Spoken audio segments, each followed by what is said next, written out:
It was horrible coming into high school once I got interested in rock bands and all that and started to grow my hair a little over my ears and wear bell-bottoms and all that stuff. The taunting in the hallways and even physical abuse out in the smoking area and the constant misfit sense. For any kid, especially a sensitive one, just wears you down. So that's why drumming became an instrument of self-esteem for me. This was the first time I was admired for anything, and that doubled my fervor about playing drums.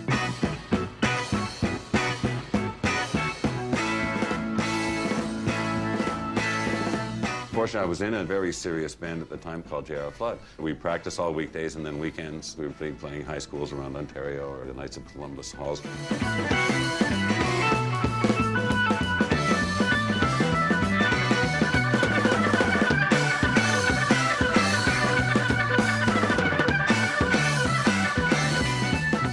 Summer of '74, I was working behind the parts counter for my dad at the farm equipment dealers, and this white Corvette pulled up. A white Corvette doesn't pull up in the farm equipment dealership that often. They came and asked if they could talk to Neil and take him out to lunch, and I could tell as Neil came back the rest of the afternoon that he was really troubled with something. He told me then that these guys were the managers of Rush, and they wanted Neil to come over and audition, and he said, "I don't know what to do, Dad." And I said, "Well, two things. First of all, we'll talk it over with your mother.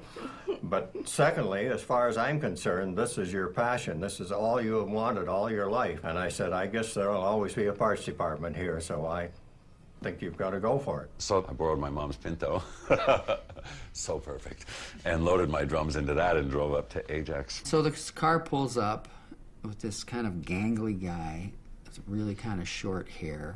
My first impression was that he was kind of goofy. I remember thinking, God, he's not nearly cool enough to be in this band. I had Rogers with two 18-inch bass drums and everything set up really high and kind of weird looking. And I was kind of weird looking. And then he started playing them, and he pounded the crap out of those drums. I mean, he played like Keith Moon and John Bonham at the same time. And I was blown away. As soon as he started playing, he's playing these triplets, and he was so good. I think it's very common for musicians, especially in your early years, to feel that you totally blew it. And I had that feeling. I could have played better, I should have played better, all that stuff. But they picked me.